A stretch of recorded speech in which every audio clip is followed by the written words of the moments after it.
I taught high school from 2000 to 2007. And every year that I taught high school that I had seniors, I encouraged them to register to vote.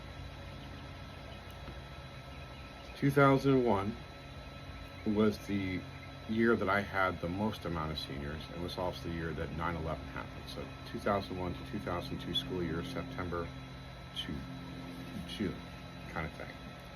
And I think that year I had I had four sets of semester length classes that were 25 seniors each.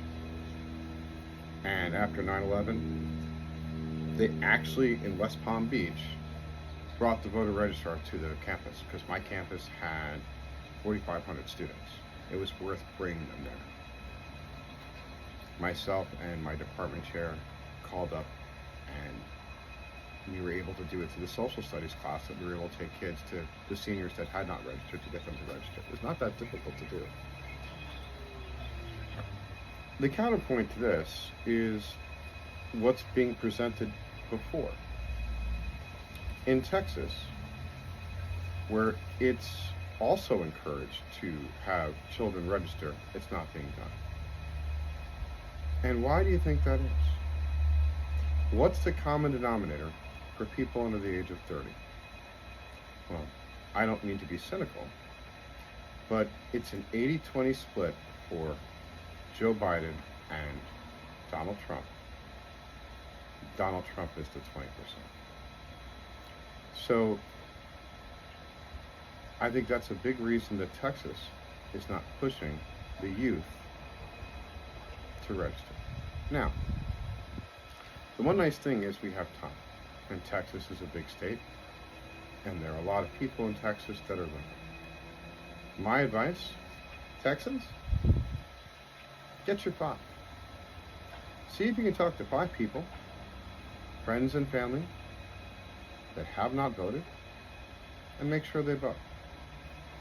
Talk to them about what's going on in your state, what's going on with the oppression of women, what's going on in Arizona, what the overall plan is with Project 2025, and talk to people. In the last 2 years, I've gotten 6 people registered to vote in Florida. They are all young ladies under the age of 30. That's fine.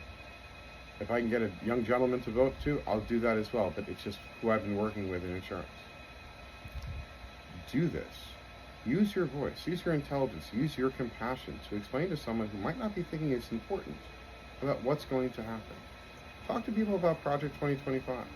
Talk to them about oppression of women,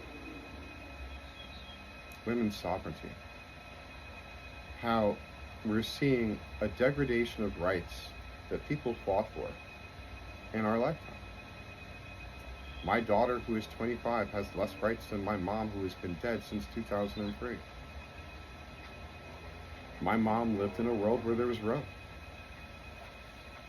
My mom was alive, obviously, because I was born in 1970, when women couldn't have a credit card or own their own house. That's the direction the GOP is going now, because the next logical step for them also after attacking abortion is birth control. But I digress. Texas is a big state, and one of the most important races for the nation is in that state. It's Ted Cruz. Please make sure, Texas, you get your youth voting. If they're not, call up their school board and say, what's going on? Why is my student not being registered? Make a stink. Take it loud. Use this application. There are enough of us. What was the estimate? It was over 150 million Americans are on this application. Texas, you have the second largest population behind California. Let's be productive. Please try and register 5 people. Let's make a difference. Let's get that blue wave so we can ensure women have sovereignty in the United States, and they are not under the thumb of religious zealots who are determined to do them incredible harm. Please remember to vote true and vote blue.